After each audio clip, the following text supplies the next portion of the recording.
stage. Okay, yes, we are live. So everybody, I'm here with my client, Emily Durr. Hi, Emily. Thanks for being with us. Hi, thank you, Beth, for having me. Yeah.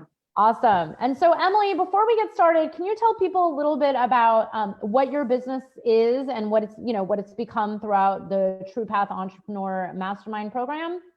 So I help artists collaborate with the business community and form transformational collaborations so they grow their audience and sell more art, because the whole myth of the starving artist and living in a vacuum is dead. You're not going to thrive that way. And also I help artists by advocating for their self-care through breath work and designing customized meditation programs for them to work through the creative resistance or any blocks they may have. It all started, the idea, but it really didn't come to fruition until True Path. It was freelance artist assisting, being on some boards for museums, because I also work with my client right now is a nonprofit gallery. True Path gave me the clarity and the whole idea to up level what I do, to not just freelance jobs and postings, to an actual program to lead to transformation for my business and for the client. Awesome. So yeah, tell people, first of all, I love what you're up to with the artists, especially right now. They not only need help with business, but also the self-care part.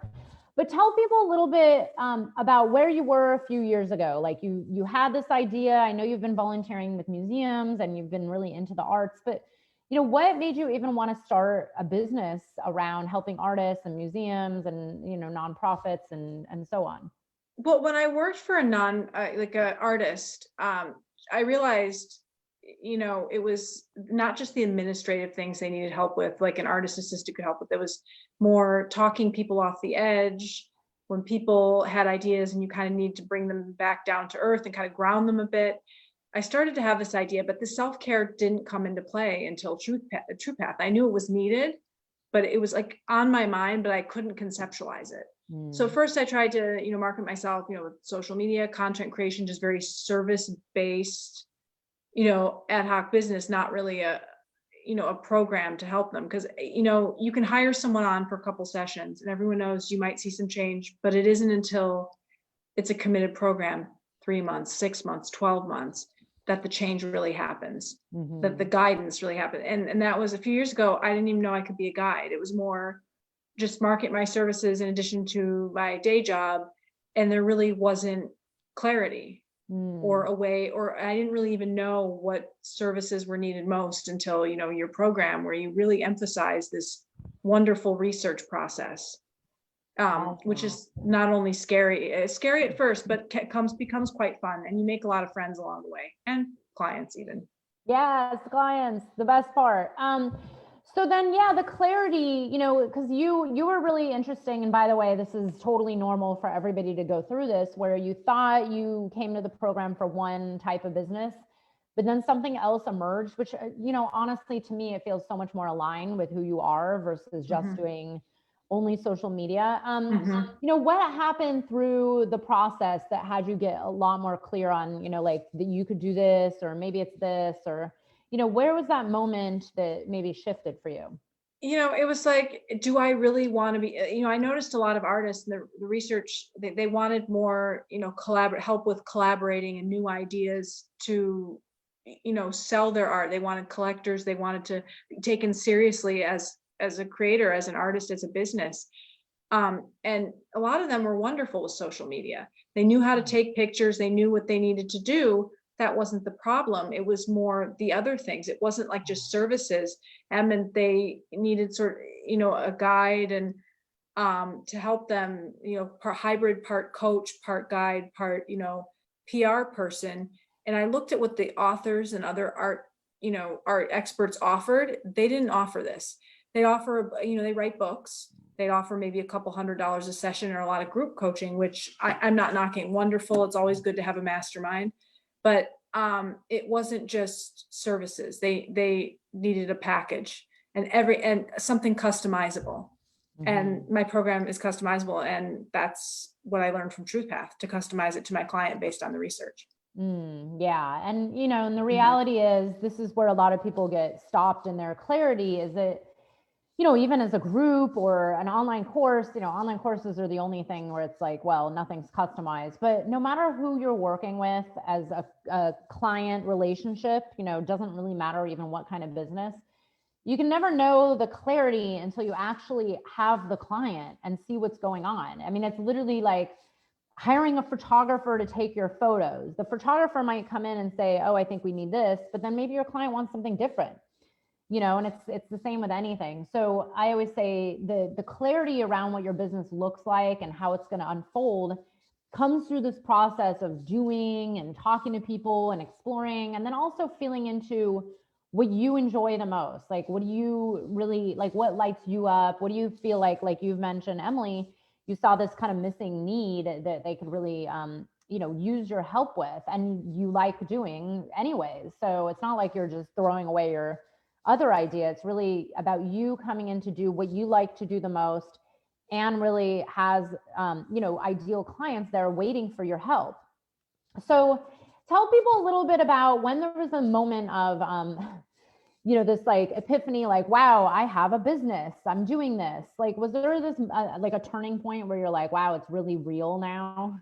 Yeah, when I had my paid workshop, I'm like, a government agency is paying me to do a workshop, and I got, some other people from TruePath to be my co-collaborators, which was great.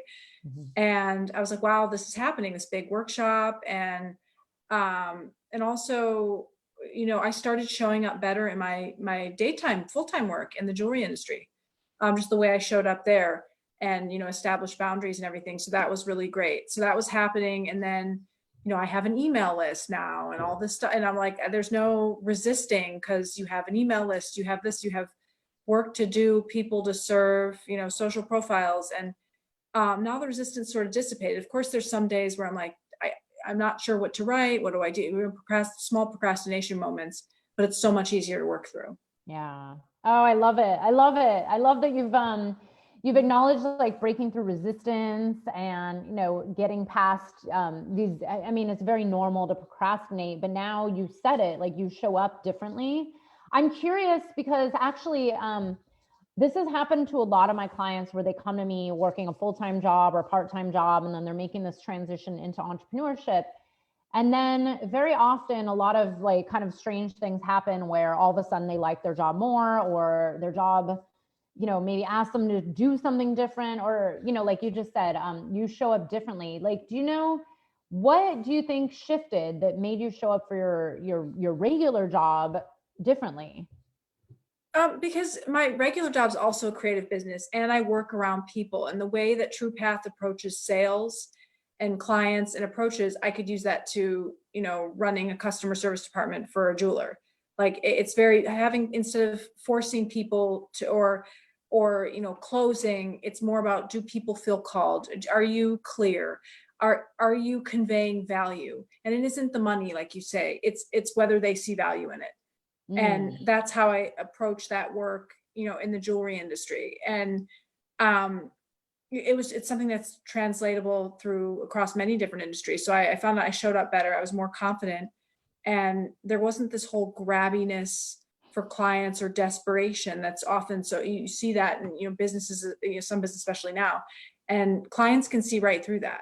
So it's more about, do people feel called, being grateful for the customers you do have and clients, seeing how you can be of better service to them, reaching out, not out of desperation, but out of service, and the whole idea about not being, there's an unlimited amount of clients, there's an unlimited amount of money out there. So realigning your mindset, which TruePath helps with, allowed me to show up better there. Oh, So God, I love hearing this because this is, yeah. I mean, in reality, and I don't necessarily teach this, but in reality, we're like everything in life is actually, sales. Maybe the word sales is triggering for people, but, when you're asking someone to help with something, or, like a friend to do something with you, or partner to take out the garbage. I mean, it's essentially, it's the same conversation. It's the enrollment of another into your, your vision, or your, here it's a business. So this does apply to everything in life. And it is about like you stepping up as a leader in your confidence and in your truth, your authenticity. And like you said, yeah, like not approaching things from this place of like grabbing, but from a place of you're a leader and you're stepping up and you're like, hey, here's what I have to offer. I'm inviting you in. And this is where the attraction starts to happen, where people are like, oh, let me join Emily's Facebook group, or Emily's doing a challenge. Let me do her challenge. You know, like, oh, she's talking about something I've not really heard a lot, and she's really resonating with me. So this is awesome.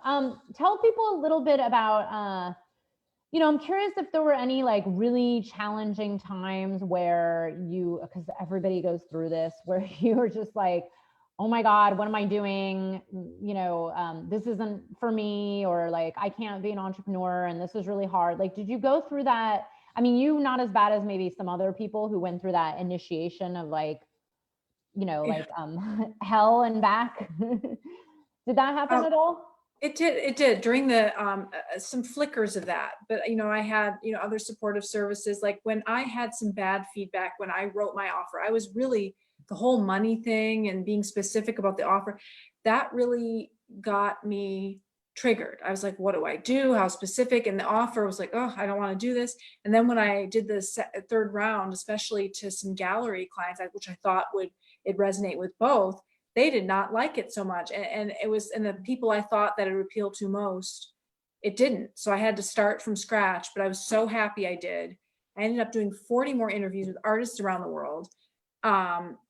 And it was such good feedback. And I built my email list with some of those people. And they were very like some of my cheerleaders when I first started, when I was working through the resistance of writing a monthly email. That was hard for me, but I consistently showed up for a month. Now it's every other week. Sometimes, a little bit more if there's a, upcoming event. So.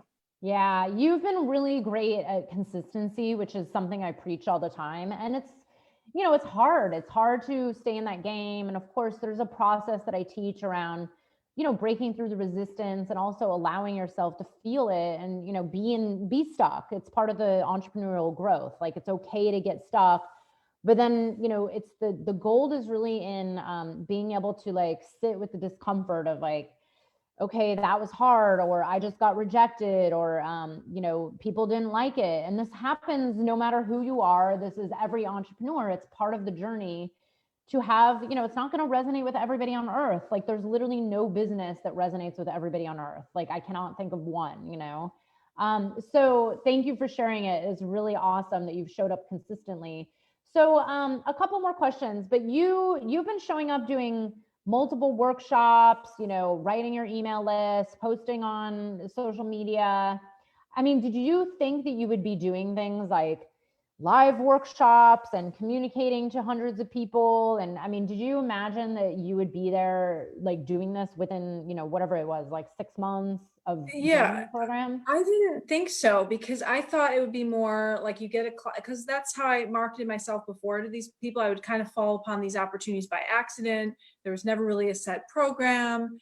And I didn't have a list. And then actually one of my former clients, before I even started the business, the artist I worked for, had said to me, well, you should have an email list so I know what you're up to. And so that was the thing. I didn't have a list or even a brand. It was so funny because I could promote things for other people and ghostwrite and do all this other stuff. But when it came to promoting myself at first, I'm like, oh God, this is hard. And, no, I didn't think I would be doing it. And I thought I help with business visibility and help support people in that. But yet when it came to myself in the initial stages of being visible, it was a little triggering. Yeah, really. This is the irony. So many people go through this where they're like, they have no problem doing it for others. But when it's yourself and your own business, it's a different journey. Like it's a very deep process to be seen and be heard. And and everybody goes through this, like you said, it's like, oh, I thought this would be, it's been triggering at times, or it's like, putting yourself out there or being consistent or even growing your list. But yeah, like these are the signs. Someone's telling you, I would love to know what you're up to. Well, this is the world we live in today, especially now with, the way the world has changed. Everybody's online. We have to have a way to really build our own communities and stay in touch. and communicate. And then not only that, but like learn how to communicate so that it really resonates with the kind of people you're trying to attract.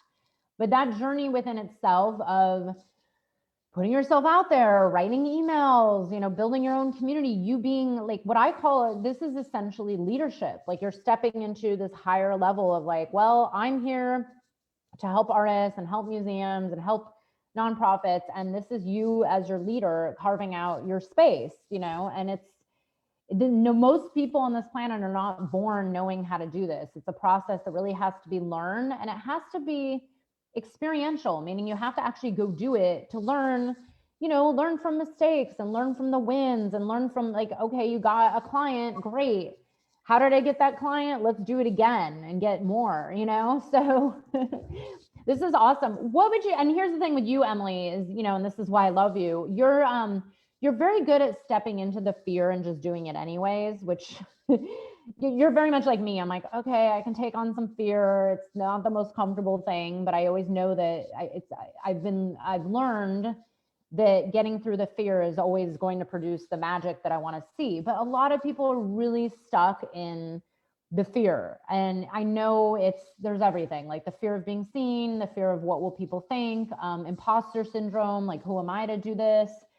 Then there's always fear of like, will this work? And what if it doesn't? And, this is why I always say, look, don't quit your job. But honestly, if you follow the steps, it will work. But what would you say to someone who's like paralyzed with fear, when it comes to starting their business? Everyone has their own path and there's no set time. Like if you follow the steps, it will work. You can't guarantee what time it'll work, like whether it'll work after the program. And I've heard stories even from you of clients who during the program, they were not as into it. They're going through their own stuff. And then afterwards they put everything into practice and it works in their own time. And I feel that happened with me, and I still got imposter syndrome. I'm like, well, who am I? I'm not, Jeff Goins or Brainerd Carey or any of these artists, because I read their book. I tried, get knowledgeable on, what these authors were offering. And I realized that a lot of artists that I know who were pretty established didn't even know who these people were. And it was okay that I wasn't like them. And because I offer something, I love what they do, but I offer something different. And so if you're paralyzed with fear, like you will go through the imposter syndrome, but if you come from like an authentic place, like I hate to use that word, but I can't really say it any other way, of your own experience, and you want to help, and you follow the program, even with mistakes, you will get traction. You can't guarantee the time. You can't guarantee the place.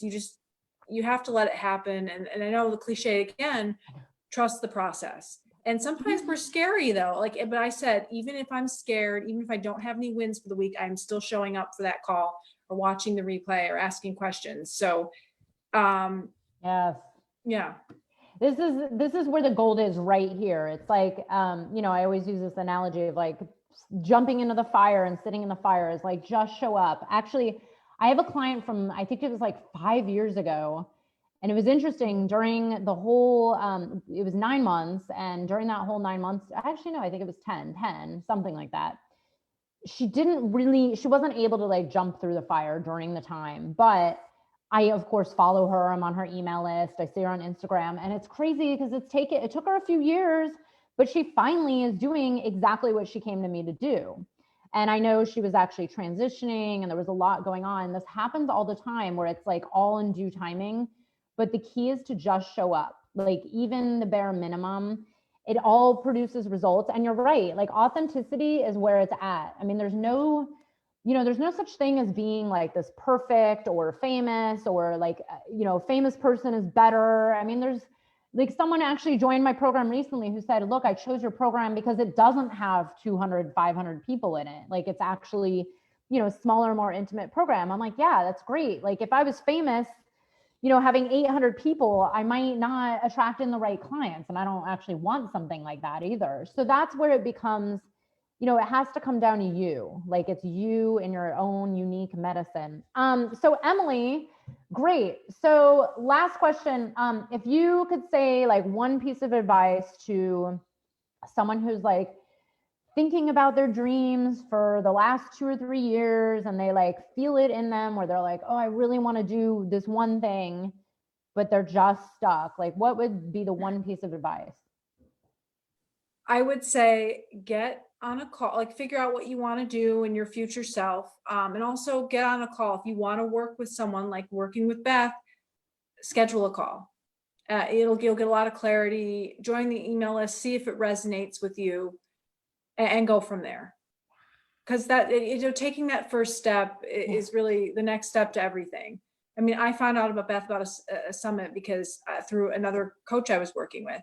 And then if you do decide that True Path is for you, focus on that program. And then her suggested, Beth, you suggest you have a lot of guest practitioners coming in, and which is really a lot of fun. So it's a totally, True Path really embodies the whole experience of, the entrepreneurial journey. But I would just say, and stay focused, take that initial step, see if it's for you. If it's for you, just stay focused on that. I love it. Even the call is a step. No, this is great. This is so true. It's like one little thing at a time totally adds up. And yes, my program is, and every day it's getting, like I just added a new guest speaker for, I think it's next week or the week after. And February 11th. Yeah. Yeah. I'm like, what is that? Yeah. But every day I'm like, ooh, what do my clients need? Like, let's bring in this amazing guest, especially I have so many amazing connections within, the transformational industry. I'm like, yeah, if my friend specializes in video, I'm going to bring her in to teach you guys how to nail video. But of course, Instagram, money, copyright. Money. I love it. Even a vocal alchemist, which is pretty cool. I'm telling you that work has been like life-changing for me. So I'm like, anything that works for me, I am going to share it with my clients. Like, hands down, this is how it goes. I'm like, do I have to start sharing my diet plan with my clients? I don't know. No, I'm kidding. Organic produce. No, I'm joking. But Emily, so tell people where to find you, where to follow you, what you have going on so people can be in touch. Yeah. So if you'd like to be in touch with me, you can find me on Facebook at Emily Laura Durr. Derr is my last name. That's the same thing for my Instagram at Emily Laura Durr. And also my website is grassrootsimpactcreativecoach.com. So beautiful. You can visit me there. And what we're going to do is on this post, on this live video, we'll put in your website or, like where to find you, your free gift, your Instagram. Yes, a free gift too. Yes. So any artists, museums, people who are friends of people, follow Emily. She has a lot of cool stuff going on, workshop coming up. And yes, we'll put people in touch with you. Thank you so much for your time. We have 5 minutes before our next call. Yes. Thank you, Beth. It was a pleasure. Thank you. It was great to have you here, and reach out if you have any questions about the group Mastermind. The doors are open now. We'll put a link in the comments below. Thank you so much, and we'll see you soon. Bye.